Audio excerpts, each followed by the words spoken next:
choosing a name for your show can be difficult. So here's a couple tips to help you brainstorm. Just like when you were coming up with your show format, you should put together a list of names that you have in mind for your show. You'll want to have multiple options for a name just in case the one that you choose is already being used by someone else. Try to keep the name simple. Your show name gives the listener an indication of what the show is about. For example, if you're doing a show about music, then you probably don't want to go with Burrito Time. There are exceptions to this rule, though.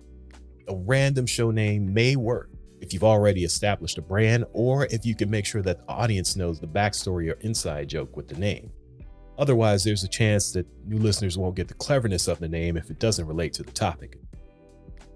Make sure that your potential titles are catchy and attention-grabbing, but easy to spell and pronounce.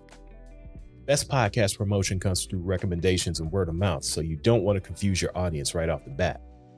This can lead to mispronunciations and make it difficult for your audience to recommend your podcast to other people. So try to keep it simple, but memorable. A name that's easy to remember and spell will make it easier for your listeners to find and share your podcast.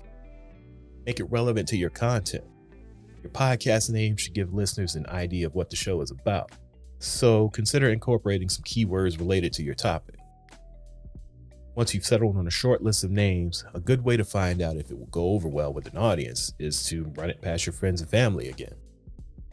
They're an important group for you to bounce ideas off of because hopefully you'll get honest opinions from them and like-minded people in your circle before you're sharing it with the world. The next thing you should do is a Google search. You don't want to spend too much time coming up with branding and marketing for something you won't be able to use because someone else already has it. Make sure to avoid copyright issues. After checking that the name that you chose isn't already in use by someone else, avoid using trademark terms or phrases unless you have permission. Consider your branding. Your podcast name should align with your overall branding and the image that you want to convey. By using these tips, you can choose a strong, memorable name for your podcast that reflects your content and your brand.